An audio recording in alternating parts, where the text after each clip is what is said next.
Hi, I hope you're all doing well. Yeah, it's very different this week, isn't it? I mean, we've had a lot of changes this week, so I hope you're all doing okay with all the changes that's been had.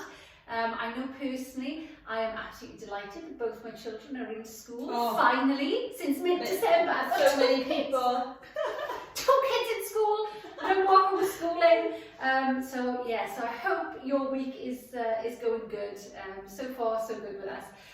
So we kind of, we were chatting about that the other day, and we thought, well, do you know what? All this change is bound to bring out a lot of anxiety as well. Yeah. And people are going to feel quite uncomfortable about the changes. Well, just because we are now told you can now do this, and you can now go to the shops for non-essential things, and you can now travel in and out of Wales.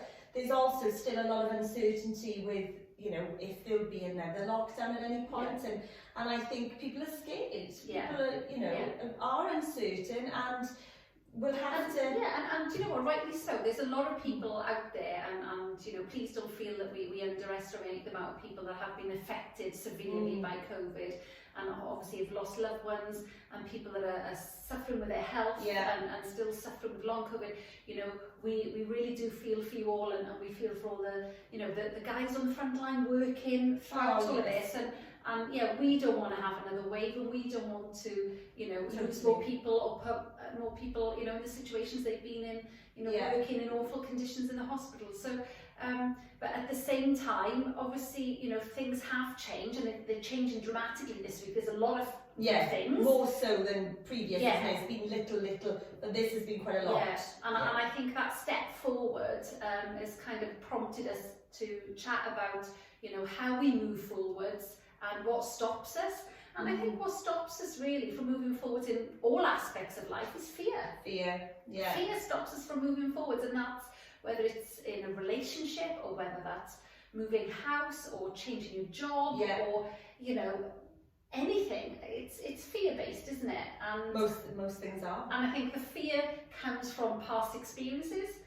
So past experiences that happened to us that has knocked our confidence, knocked our self-esteem, our self-worth, and then we cling on to those then, and we don't make. And it's hard to let go of those things, and then you make decisions based on previous experiences. So fear is the big thing that stops you moving forward, I think. Has there been anything that has stopped you moving forwards in the past?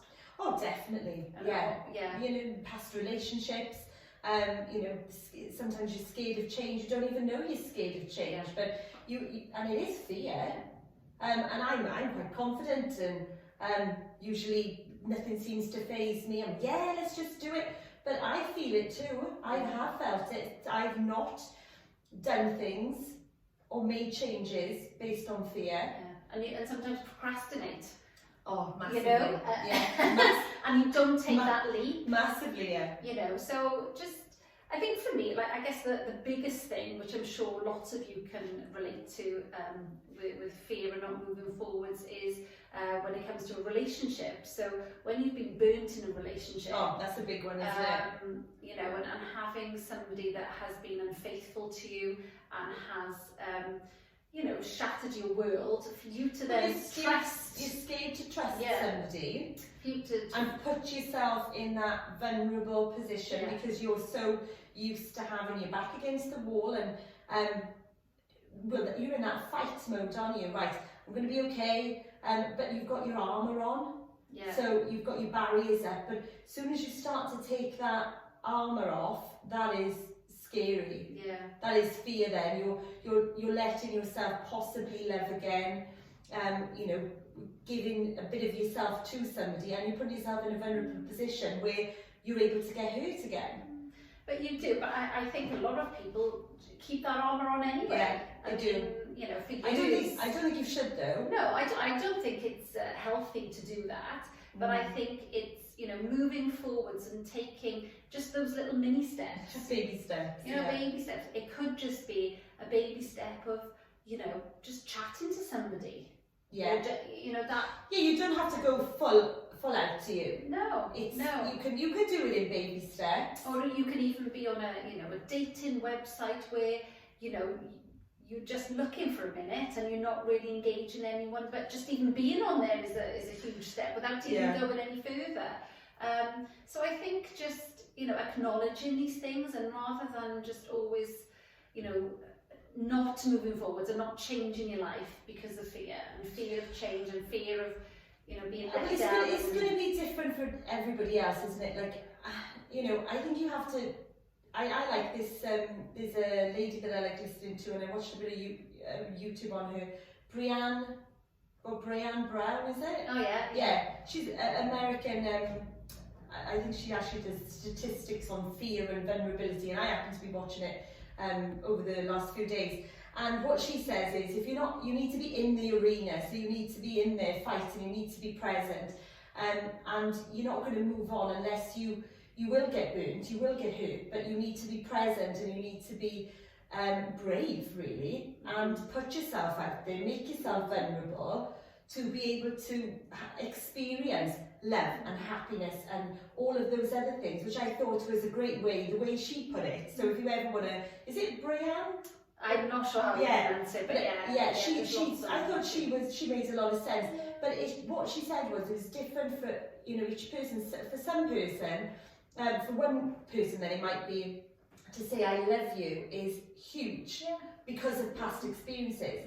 For another person, it might be trying for another baby after you've had a miscarriage. You know, that it's all these massive fears, and you're on hold then because of fear. But you can't not move forward. So, but if it takes little baby steps, then maybe do it that way. Yeah, and just know that you're going, you know, forwards, and you're taking steps in the right direction, rather than being in limbo and held back by fear. And I think, you know, what a lot of people can do at the moment, particularly with the fear of COVID and being unwell, is being in limbo. And you know, we are opening up. And it is safe to open back up at the moment. Everyone still has to be sensible, still has to do the social distancing measures, and you know, and be cautious, but not to be led by, you know, if people are isolating still and they're still keeping themselves in that bubble, and you know, based on fear, like we have to live with it now. We have to live with this virus. You know, it's the virus isn't going away. No. And we have to be able to, you know, interact as human beings. Definitely. And I think, but then that's easier said than done for some people. But if you do feel that way, then there's so much help out there. There's lots of sites now with, you know, anyone struggling with mental health. There's so many free things as well. But you know, there's great things like CBT, for example. that's Cognitive great. therapy. It can be really good for reducing fears and anxiety. And as meditation, yoga, just looking after you. Journaling is really good as well. Yeah, you do know. Journaling is fabulous, where you kind of write everything down and you almost, you know, figure out, oh, actually, you know, do I need to be as fearful as what I am? Am I, you know, if you just almost take a step back from your emotions and not be led by emotions. Because you're lost in it sometimes, aren't you? We're lost in our emotions, and we have to just, it is just a feeling. Emotions are just a feeling. So if you can allow the feelings to just be and not get absorbed in it, so not get absorbed in the fear or the... Don't let them control you. Really. And it is hard sometimes, but it can be done. It can be done, and it can also, you know, once you can take a step back from those feelings and separate yourself a little bit, I think then you see things in a slightly different light. And, you know, I think Suzanne says a lot, doesn't she, about if you change the way you look at things, the things you look at change. Oh yeah, I love that. I'm not sure whether it's a Wayne Dyer quote or something like that. I know Suzanne uses that a lot. And that's lovely, because it is, something can seem so enormous and overwhelming and whatever, and then when you actually strip your emotions back from it and look at it sort of in a different way, and objectively, it's not so terrifying anymore. So it's the same as you know, when you face a fear. So there's something that you've been absolutely terrified of, and then you think, oh, just do it, and then you think, oh, why did I do that before? So I know this is a little bit different. I'm not trying to play it down, But you know, let's try and be brave, take baby steps, and try and feel okay about these next steps. Yeah, let's feel okay, because you know it's only going to open up a bit more and a bit more and a bit more, and hopefully life will get back to some sort of normality. Different normal, I think, but yeah. You know, and try not to be so fearful, and you know, and let's embrace what life has to offer, because you know we've only got one life, so we need to live it. Okay, but yeah, life is good. So hopefully we have brought some useful tips and points to you today, and have a great weekend, and we'll see you next week. Have a fab weekend. I'll be painting. Have a fab weekend.